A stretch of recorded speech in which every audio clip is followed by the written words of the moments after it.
मेरा नाम अंकिता है। मैं एक मिडिल क्लास फैमिली से बिलॉन्ग करती थी। मेरी ज़िंदगी में मेरे साथ एक ऐसा हादसा हुआ था, जिसने मेरे होश उड़ा दिए थे। क्योंकि मैं बहुत ज़्यादा खुश थी और मैं खुश इसलिए थी कि हर लड़की ही अपनी शादी से बहुत खुश होती है। मेरे लिए भी शादी की खुशी बहुत बड़ी खुशी थी। मेरी शादी के दिन करीब आ रहे थे। सारे ही लोग मेरी शादी के लिए शॉपिंग कर रहे थे। घर के सारे लोग मेरी शादी से बहुत खुश थे। और खूब जमकर मेरी शादी की तैयारियां हो रही थी। सब लोग मुझे आशीर्वाद दे रहे थे कि तुम अपनी ससुराल में बहुत खुश रहोगी।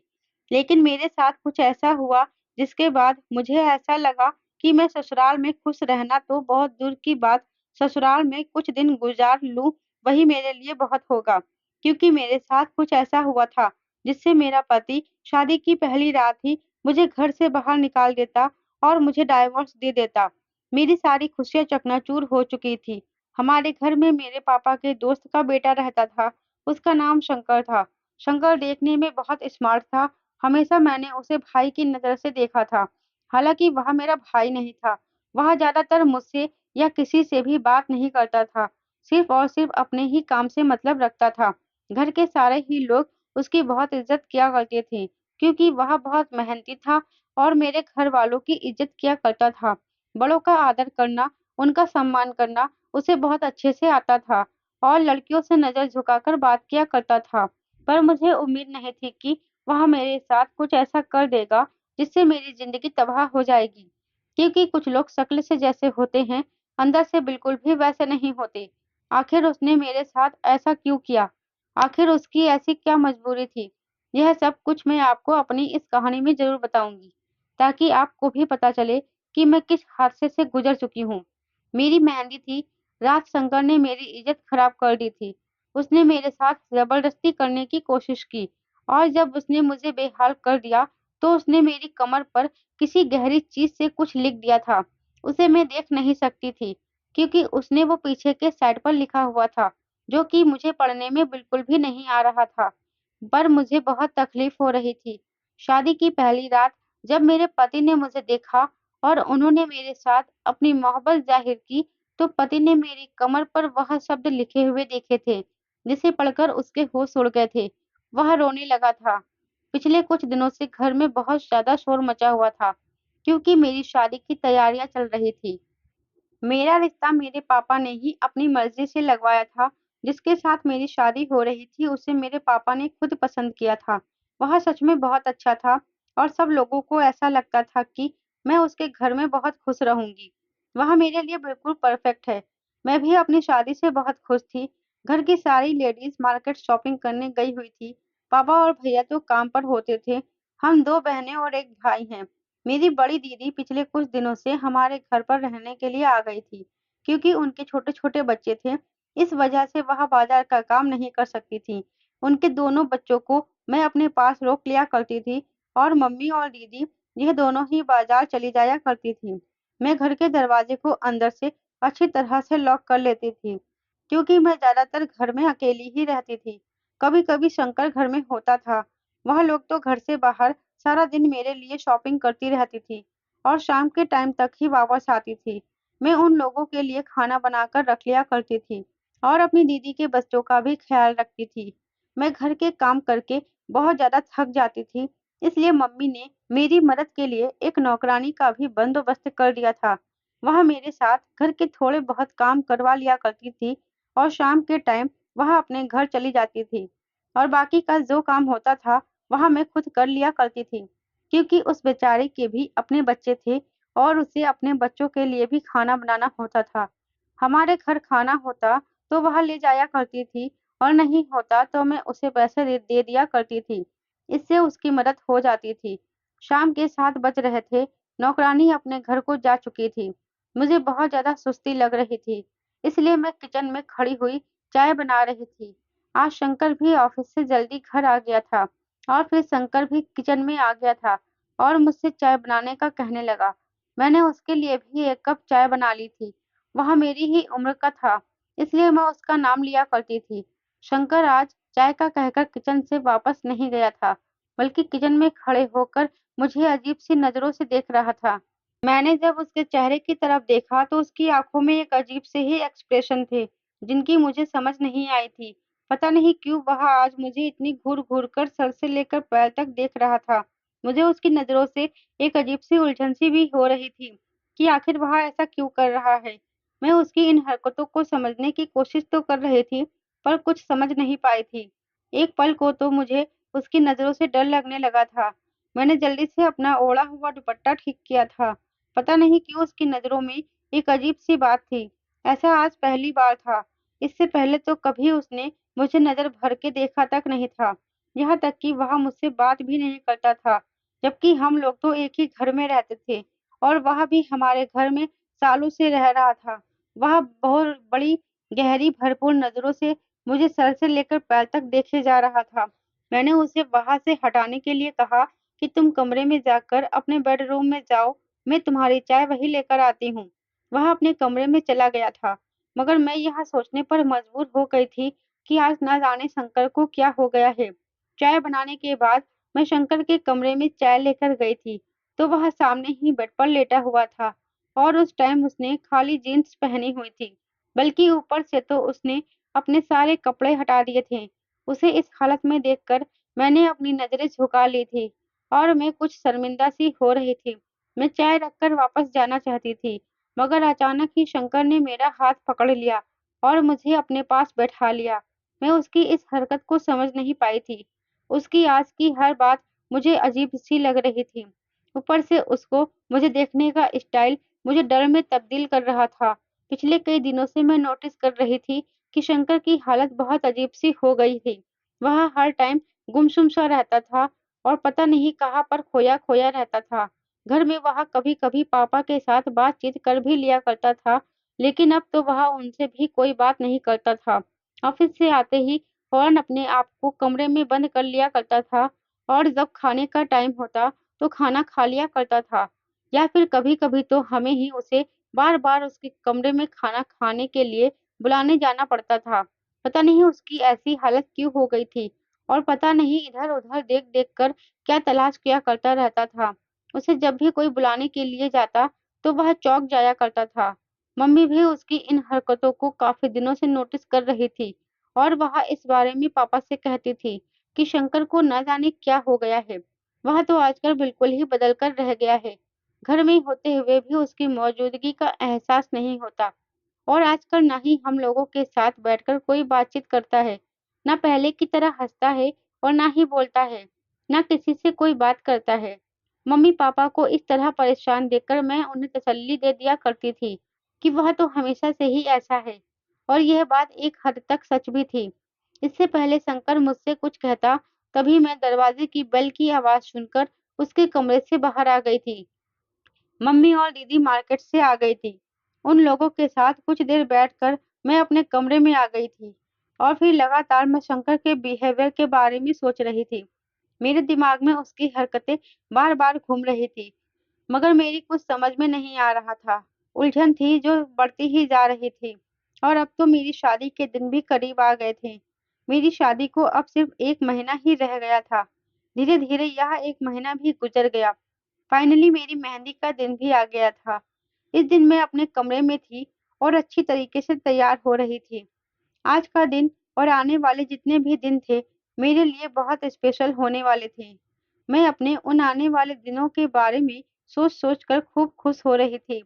मैं शादी के लिए बहुत ज़्यादा एक्साइटेड थी। मुझे अपना घर बहुत याद आने वाला था, क्योंकि मैंने अपने माता-पिता के घर में जितना भी टाइम गुज़ारा था, बहुत अच्छा गुज़ारा था। मेरे माता-पिता ने मुझे दुनिया की हर एक खुशी दी थी, कभी मेरी आँख में आँसू तक नहीं आने दिया था। मैं अभी इस घर को छोड़कर जाने वाली थी। अभी मैं अपनी इसी परेशानी में गुम थी और साथ ही साथ यह भी सोच रही थी कि ना जाने ससुराल जाने के बाद ससुराल वालों का बिहेवियर मेरे साथ कैसा होने वाला है। क्योंकि शादी से पहले तो सब अच्छे होते हैं और शादी के बाद ही पता चलता है कि कौन कैसा है। मेरा होने वाला पति न जाने मेरे साथ किस तरह से पेश आएगा। तभी मेरी माँ ने कहा कि वह लोग शायद थोड़ी देर में मेहंदी की रस्म करने के लिए आ रहे हैं। हम लोगों को तैयार होकर हॉल में जाना था, क्योंकि मेहंदी का फंक्शन हॉल में था। मेरे और मेरे होने वाले पति, हम दोनों के ही मेहंदी लगने वाली थी।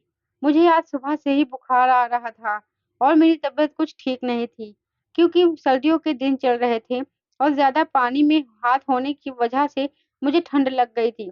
इसीलिए मुझे बुखार हो गया था और ज़ुकाम भी हो रहा था। हम सब लोग एक साथ हॉल में चले गए थे। सब लोग बहुत खुश थे। हम सबने मिलकर काफ़ी सारे फ़ोटोज़ भी क्लिक करी थी।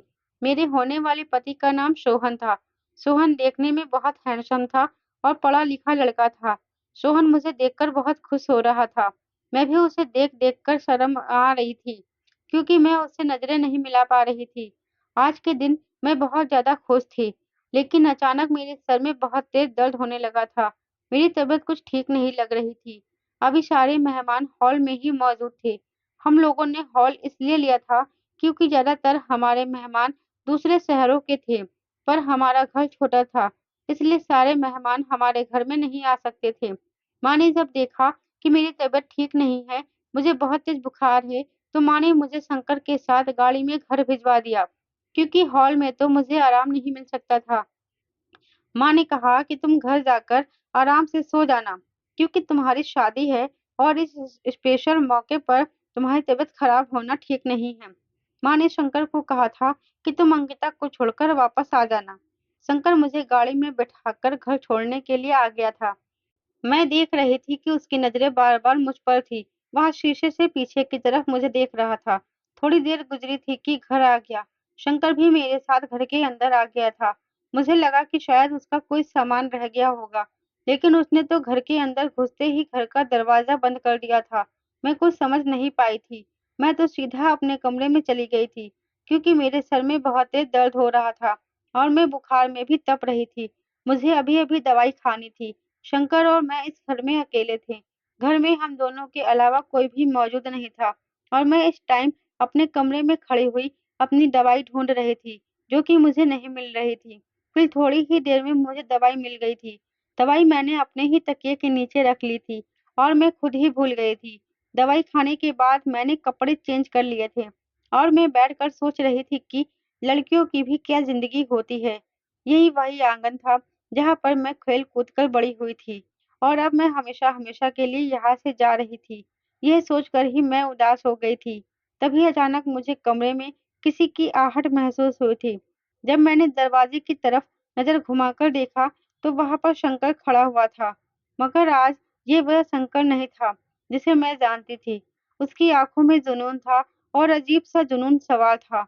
उससे पहले कि मैं उससे कुछ कहती या संभलती, उसने तभी अचानक दौड़कर मुझे अपनी गिरफ्त में जकड़ लिया था और फिर उसके बाद उसने मुझे बेड पर धक्का दे दिया था। मैं उसे बार-बार कह रही थी कि तुम क्या कर रहे हो? छोड़ो मुझे, मैं तुम्हारी शिकायत मम्मी-पापा से कर दूँगी।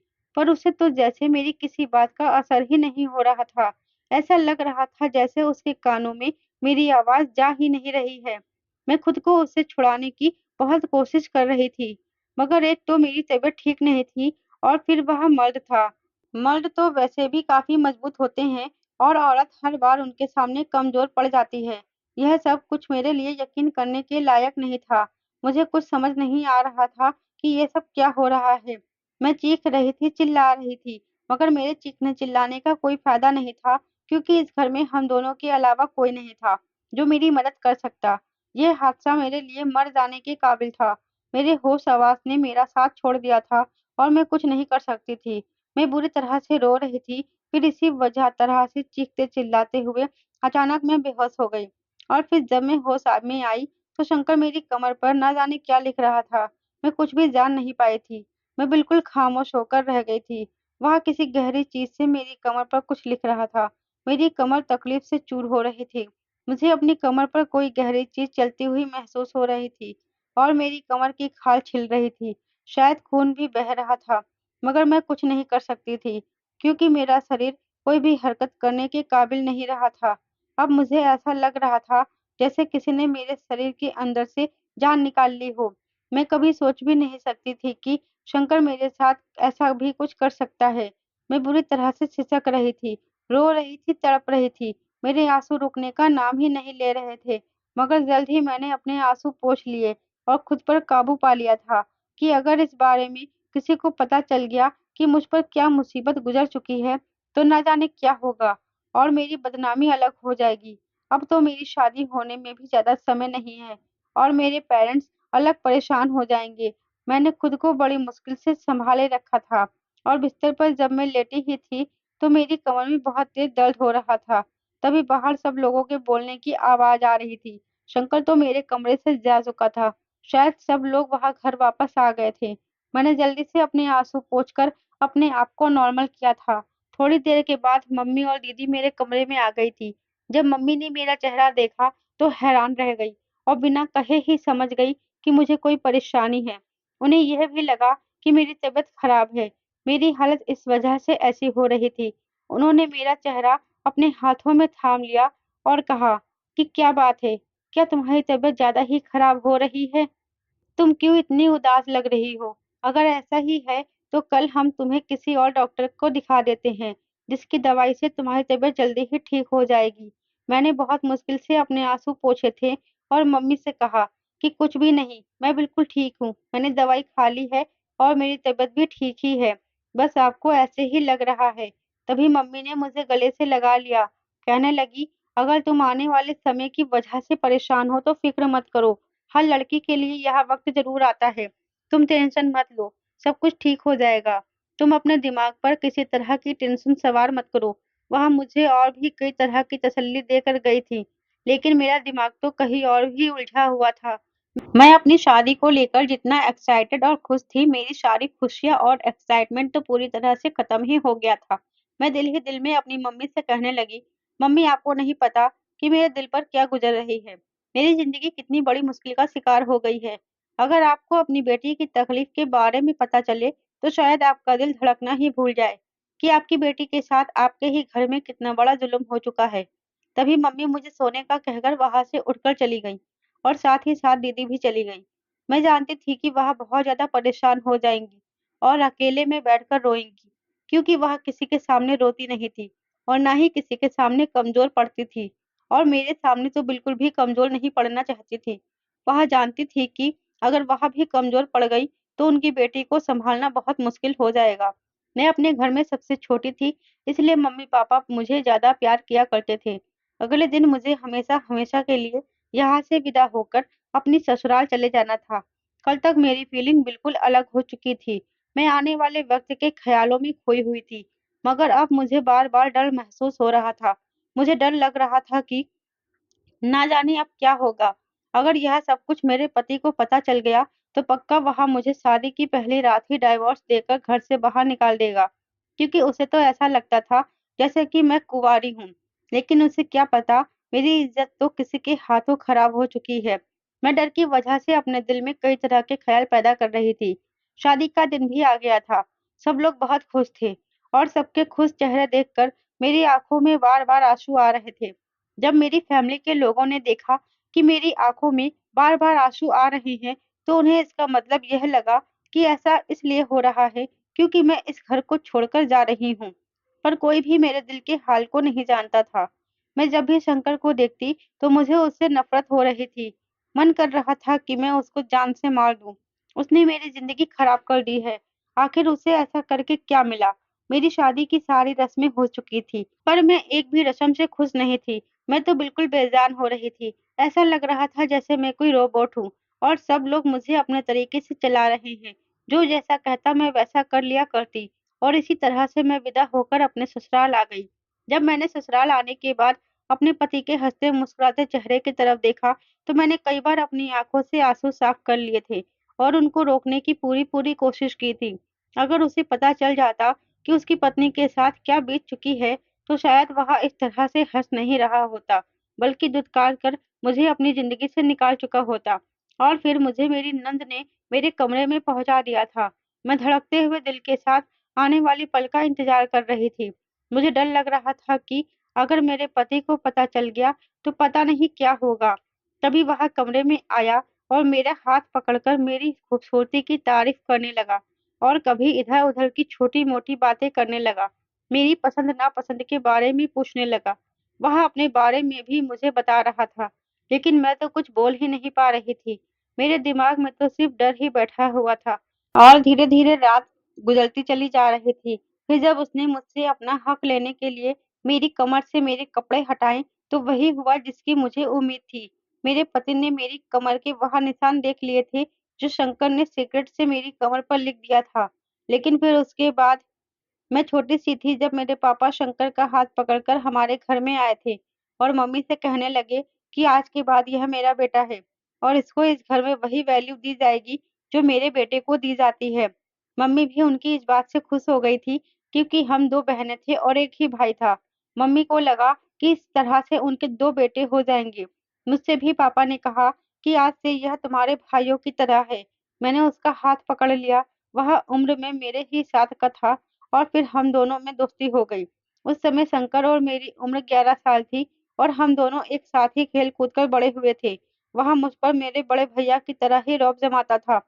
मुझे कभी इस बात का एहसास नहीं हुआ था कि वह मेरे पिता के दोस्त का बेटा है। मैं उसे हमेशा अपनी फैमिली का मेंबर मानती थी। दरअसल शंकर के माता-पिता एक कार एक्सीडेंट में मर चुके थे। उसके बाद शंकर अकेला रह गया था। पहले काफ़ी दिनों तक तो वह अपने नाना-नानी के पास रहा था। उसके नाना भी काफ़ी बूढ़े हो चुके थे और वह बीमार रहने लगे थे। उसका ख़्याल भी नहीं रख पा रहे थे। शंकर के पापा और मेरे पापा आपस में बहुत पक्के दोस्त थे, इसलिए मेरे पापा हर हफ्ते शंकर के पास जाते थे, तो उसके नाना कहते थे कि बेटा मैं बूढ़ा हो चुका हूँ और मुझे हमेशा अपने नाती की फ़िक्र लगी रहती है। मेरी बेटी और दामाद इस दुनिया से जा चुके हैं। अगर मैं भी दुनिया से चला गया, तो इस बेचारे का क्या होगा? जब शंकर के नाना जी ने रोते हुए भी ये बात मेरे पापा से कही, तो पापा के दिल में शंकर के लिए रहम जाग उठा था। वैसे भी मेरे पापा को तो शंकर को बचपन से ही बहुत पसंद था और जब उसके पेरेंट्स इस दुनिया से गए, तब वह उसे अपने घर में लाना चाहते थे। मगर उन्होंने उसके नाना-नानी की वजह से उसे उसके घर पर ही रहने दिया था। और अब जब उसके नाना जी ने ही मेरे पापा को रो-रो कर यह बात कही, तो मेरे पापा ने शंकर के नाना जी से कहा था कि आपको अपने नाती की फ़िक्र करने की कोई ज़रूरत नहीं है। इसे मैं अपना बेटा बनाकर रखूँगा। यह मेरे दोस्त का बेटा ज़रूर है, मगर मैं इसे हमेशा इसके पिता जैसा प्यार दूँगा। आपको इसकी चिंता करने की ज़रूरत नहीं है। मैं इसे रख लूँगा। इसे कोई तकलीफ़ नहीं होने दूँगा। कभी-कभी शंकर अपने नाना जी से मिलने के लिए चला जाता था, लेकिन फिर एक दिन उसके नाना-नानी भी दुनिया को छोड़कर चले गए थे और शंकर पूरी तरह से दुनिया में अकेला रह गया था। शंकर को पापा हमारे घर ले आए थे। अपने नाना-नानी की मौत के बाद शंकर बहुत ज़्यादा खामोश रहने लगा था कि उसके सारे ही अपने इस दुनिया से जा चुके थे। वह हमेशा उदास रहता था और खोया-खोया सा रहता था। ऐसा लग रहा था कि जैसे उसे इस ज़िंदगी से दिलचस्पी खत्म होकर रह गई है। जैसे-जैसे वक़्त गुज़रता जा रहा था, उसकी पर्सनैलिटी बदलती चली जा रही थी। पापा उसे सबके साथ घुलने-मिलने के लिए कहते थे, तो वह अपना दिल बहलाने की कोशिश कर लिया करता था। उसे हमारे घर में किसी तरह की कोई परेशानी नहीं थी। पापा ने उसको बिल्कुल अपना बेटा बनाकर रखा था, मगर शंकर को तो कोई भी चीज़ खुश नहीं करती थी। वह पढ़ाई-लिखाई में बहुत अच्छा था और अच्छी जॉब पर लग गया था। इतनी कामयाबी पर भी उसका दिल खुश नहीं रहता था। जब शंकर अपनी महीने की सैलरी मेरी मम्मी को लाकर देता था, मम्मी ने उससे इनकार कर दिया था। मम्मी ने कहा था कि तुम इसे खुद पर खर्च करो, यह तुम्हारी मेहनत की कमाई है। जब पहली बार मैंने शंकर को इमोशनल होते हुए देखा था, उसने मेरी माँ को गले से लगाकर कहा था कि मैं आपका बेटा नहीं हूँ। आप लोगों ने मुझे हमेशा माता-पिता जैसा प्यार दिया है। मैं आप लोगों के लिए इतना तो कर ही सकता हूँ। उनकी बात सुनकर मम्मी भी इमोशनल हो गई थी और उन्होंने उसे अपने गले से लगा लिया था। शंकर अब अपनी सैलरी मेरी मम्मी को ही लाकर दिया करता था और मम्मी भी शंकर की सैलरी को सँभाल कर रख दिया करती थी। वह इन पैसों को लेकर वह इन पैसों को शंकर की शादी के लिए सँभाल कर रख रही थी। वह कहती थी कि इन पैसों से शंकर की शादी होगी। वैसे तो भगवान का दिया हमारे पास सब कुछ है, लेकिन ज़िंदगी और मौत का कुछ भरोसा नहीं है। अगर हम लोग नहीं रहे, तो फिर उस बेचारे को सँभालने वाला कौन होगा? बुरे वक़्त में शायद उसका जुड़ा हुआ पैसा ही उसके काम आ जाएगा। उन्हीं दिनों शंकर बहुत खुश रहने लगा था। उसके चेहरे पर हर वक़्त मुस्कुराहट रहने लगी थी। उसे देखकर मैं हैरान रह गई थी कि इतना सीरियस रहने वाला इंसान भी इतना खुश रहने लगा है।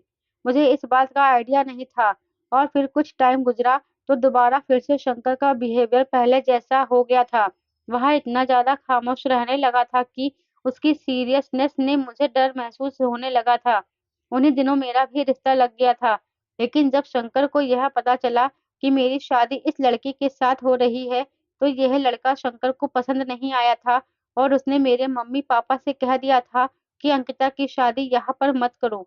उसकी बात सुनकर मम्मी-पापा तो हैरान रह गए थे कि लेकिन ऐसा क्यों? इस बात का शंकर के पास कोई जवाब नहीं था। शंकर ने कहा था कि मैंने सुना है कि यह लड़का बहुत कम पैसे कमाता है। इस बात पर पापा ने गहरी सांस लिया और कहा कि बेटा मैं उसको अच्छी तरह से जानता हूँ। इसकी अच्छी जगह पर नौकरी लगी हुई है। यह कोई इतनी बड़ी बात नहीं है। लड़के का फैमिली बैकग्राउंड बहुत अच्छा है। हमारी अंकिता वहाँ बहुत खुश रहेगी। मैंने भी जब अपने होने वाले पति की फोटो देखी तो वह मुझे बहुत पसंद आया था। मगर ना जाने क्यों शंकर को इस रिश्ते पर बहुत ऐतराज हो रहा था। मम्मी-पापा ने जहाँ से भी शोहन के बारे में पता करवाया था, तो वहाँ से उन्हें यही सुनने को मिला था कि लड़का बहुत अच्छा है और मम्मी-पापा बेफ़िक्र हो गए थे। उनको लगा कि शायद शंकर को कोई गलतफ़हमी हुई होगी। शंकर ने उस दिन के बाद बिल्कुल भी इस रिश्ते के बारे में कोई ऐतराज़ नहीं किया था, ना ही अपनी कोई एडवाइस दी थी। वह बिल्कुल गुमसुम होकर रह गया था। और अब जब शादी से 1 दिन पहले उसने मेरे साथ यह सब कुछ किया, तो मेरे लिए यह सब किसी भी तरह बर्दाश्त करने के काबिल नहीं था। जब मेरे पति ने उस रात मेरी कमर देखी, तो वह ऊँची-ऊँची आवाज़ में रोने लगा था। मैं उसको रोता हुआ देखकर घबरा गई थी और जब पलटकर मैंने उसे देखा तो वह बहुत बुरी तरह से रो रहा था। मैंने उससे बहुत पूछने की कोशिश की, मगर वह कुछ बताने के लिए तैयार ही नहीं था। ना जाने उसे किस बात का गम था, जो उसे रुला रहा था। मेरी कमर पर ऐसा क्या लिखा हुआ था, जिसकी वजह से उसकी हालत ऐसी हो गई थी। तभी उसने मुझसे कहा कि तुम सो जाओ और इस बारे में किसी को कुछ मत कहना।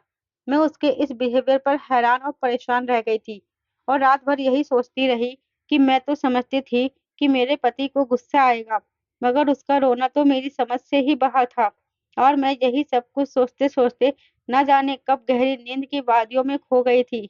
मुझे कुछ पता ही नहीं चला। शादी के अगले दिन जब मेरी सास ने मुझे मेरे पति के साथ मेरे मायके भेज दिया, तो वहाँ जाने के बाद मैं शंकर का सामना नहीं करना चाहती थी।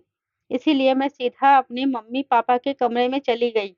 मेरा तो शंकर का सामना करने का दिल ही नहीं चाह रहा था, क्योंकि मुझे उस वक़्त उससे बहुत ज़्यादा नफ़रत महसूस हो रही थी और ऊपर से मेरे पति का हैरान कर देने वाला बिहेवियर मुझे परेशान कर रहा था। कुछ घंटे वहाँ पर गुज़ारने के बाद मैं वापस अपने ससुराल अपने पति के साथ आ गई थी। लेकिन अब तो मेरी ज़िंदगी बदल कर रह गई थी। कुछ दिनों पहले तक तो मैं बहुत खुश थी, मगर अब तो जैसे मेरे लिए सब कुछ खत्म हो गया था। अपने पति के बारे में मैंने सुना था कि वह बहुत मॉडर्न है, मगर अब जब मैंने उन्हें देखा तो वह देखने में तो मॉडर्न थे, मगर बहुत ही संस्कारी भी थे। वह घर के मंदिर में रोज़ पूजा करते थे और मंदिर में बैठकर भगवान के आगे हाथ जोड़कर रो-रो कर भगवान से प्रार्थना करता था और पता नहीं किस गलती की माफ़ी माँग रहा होता था कि उसके हाथ जुड़े हुए होते और उसकी आँखों से लगातार आँसू निकल रहे होते थे। यह सब देखकर मैं बहुत हैरान और परेशान होती थी। ना जाने उसे कौन-सी प्रॉब्लम थी, जो उसका रोना ही कम नहीं होता था। जब भी वह मुझे देखता, तो प्यार से मेरे बालों को सहलाता था, क्योंकि उसकी आँखों में मेरे लिए इतनी ज़्यादा इज़्ज़त होती थी, जिसे देखकर मैं नज़रें चुराने लगती है और सोचने लग जाती कि अगर उसे सच पता चल गया, तो ना जाने वह मेरे साथ क्या करेगा। उस दिन मैं सो रही थी, जब एक अजीब-सी आवाज़ सुनकर मेरी आँख खुल गई। वह मेरे पति के रोने की आवाज़ थी। वह ऊँची-ऊँची आवाज़ में रो रहा था, भगवान से अपनी गलतियों की माफ़ी माँग रहे थे। मैं यह सब देखकर उठकर बैठ गई थी। न जाने उन्हें ऐसी कौन-सी परेशानी थी, जिसकी वजह से वह इतना बेचैन रहते थे। उन्होंने जब मुझे जागता हुआ देखा, तो वह हैरान रह गए थे। आखिर वह मेरे पास आकर बैठ गए और कहने लगे, "क्या बात है, तुम अभी तक जाग रही हो?" वह मेरे सामने बिल्कुल नॉर्मल बिहेव कर रहे थे।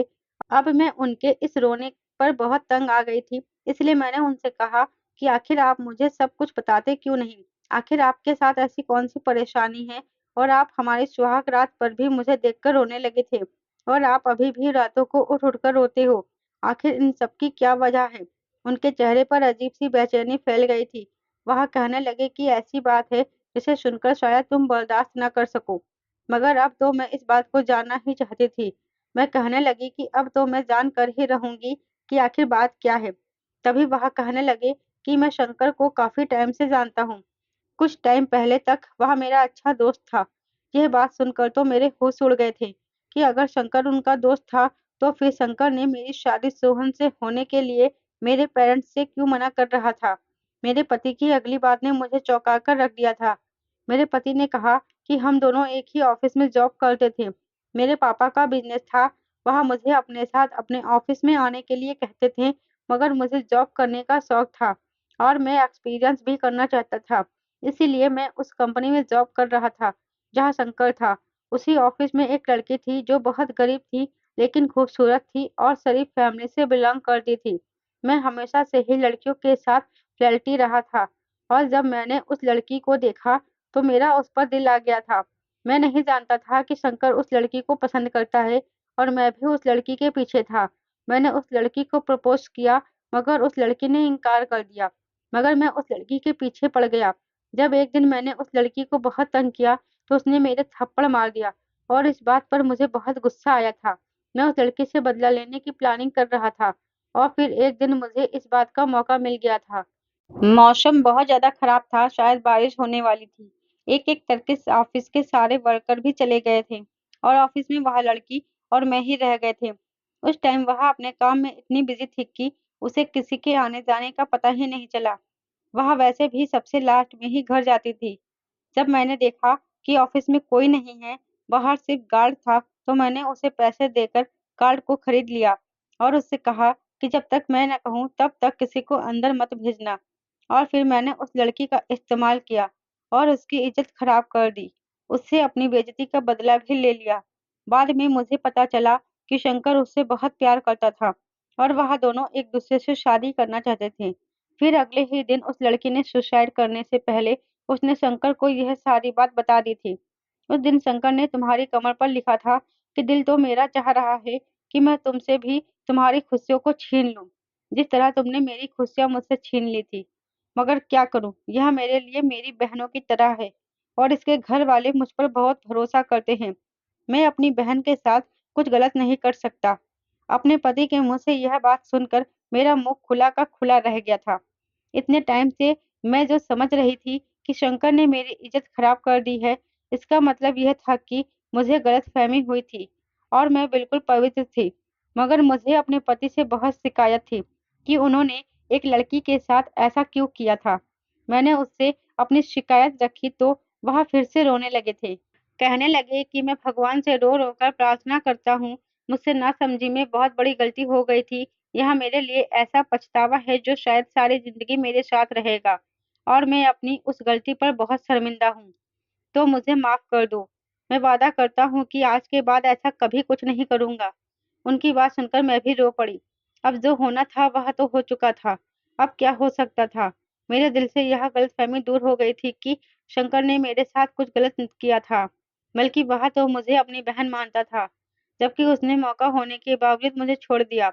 और यह उसका एहसान था कि उसने मेरे पति से इतना सब कुछ होने के बावजूद भी बदला नहीं लिया था। मैंने भी अपने मायके जाकर शंकर से अपने पति की तरफ से माफ़ी माँग ली थी और उसे बता दिया था कि इस बात पर मेरे पति बहुत शर्मिंदा हैं। शंकर दूसरे शहर जाकर जॉब करने लगा था और अब वहीं पर रह रहा था। उसने अभी तक शादी नहीं की थी। वह दूसरे शहर में शिफ्ट इसलिए हो गया क्योंकि उसे पता है जब मैं अपने मायके जाऊँगी तो मेरा पति भी वहाँ आ जाएगा और उसे मेरे पति को देखकर वह वक़्त याद आ जाएगा जो उसके लिए बहुत ज़्यादा तकलीफ़देह था। वह मेरे पति का सामना नहीं करना चाहता था और ना ही मेरे पति शंकर का सामना करने के काबिल रहा था। मेरी ज़िंदगी अपने पति के साथ तो अच्छी गुज़र रही थी, पर मेरे पति ने जो कुछ शंकर और उस लड़की के साथ किया था, आज भी मुझे उस पर बहुत ज़्यादा अफ़सोस होता है। दोस्तों, आपको मेरी कहानी कैसी लगी मुझे कमेंट बॉक्स में ज़रूर बताइएगा। कहानी पसंद आई है तो वीडियो को लाइक शेयर करना मत भूलिएगा। चैनल पर फर्स्ट टाइम विज़िट किया है तो हमारे चैनल को सब्सक्राइब ज़रूर कर लीजिएगा।